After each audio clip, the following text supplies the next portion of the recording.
All right. Hi, everyone. Hope everyone's having a good week so far.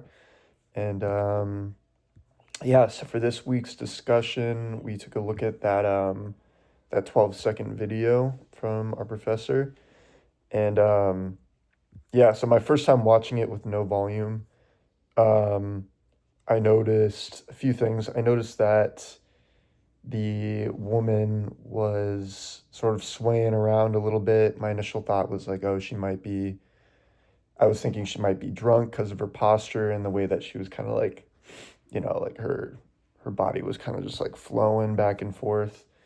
But it seemed like she was telling a story or, speaking to a police officer who, in response, was smiling and seemed to be attentive. Um, so, yeah, my initial impression is that they were just having a friendly conversation.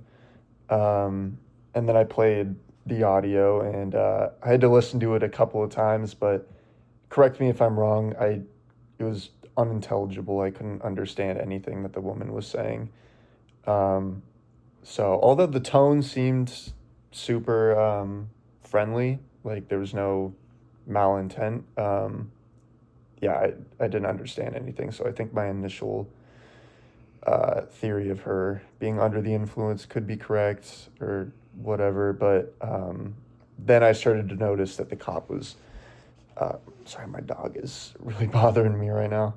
Um, the cop was smiling, but then also kind of looking towards his partner, like, like kind of laughing about it, like, what's going on? I don't understand what she's saying. So that's kind of what I got out of it. Um, so yeah, I mean, I think nonverbal cues are pretty important. I do think it can kind of, depending on the scenario, it plays a big role in what we're saying. Because, with one or the other, um, I got something out of purely reading nonverbal cues. And then I got something else when I paired it together. And then both of those contexts, like the smiling, at first just seemed like he was enjoying this story. But once I heard her like being unintelligible, pairing that together, it's like, oh, he's smiling because he doesn't understand what she's saying. Um, so yeah, kind of rambled on about that. My bad. And that as far as a nonverbal cue that I want to improve, I really want to get better at. I mean, eye contact for sure. I think I do struggle with eye contact, and I think that kind of gives a message of, I'm listening, I'm focused, I'm paying attention, um, which I really care about and value, and I want to get better at that. Um, but I think right now what I'm really working towards is posture. Um, Especially in my new job, it's just like posture is a great way to kind of set the tone for the conversation. Whether your posture is super relaxed, it can kind of in turn relax the other person. If you're a little bit firmer, it can kind of give this message of authority. And yeah, so I just think that is probably my favorite nonverbal cue that I continue to work on. Um, so yeah, in a real life example, um, back at my old job, sorry, I'll wrap this up quick.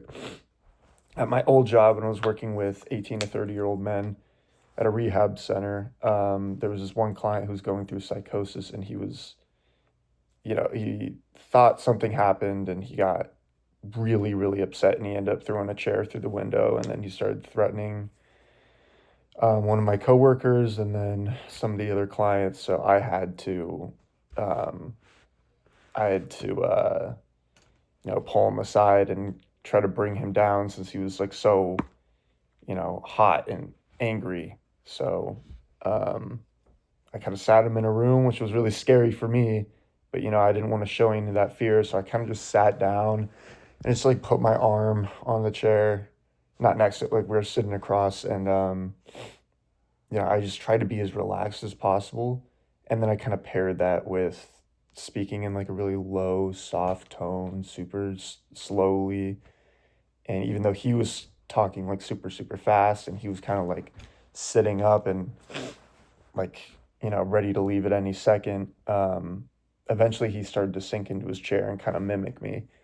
So, yeah, I think that covers everything. So, thank you guys for listening.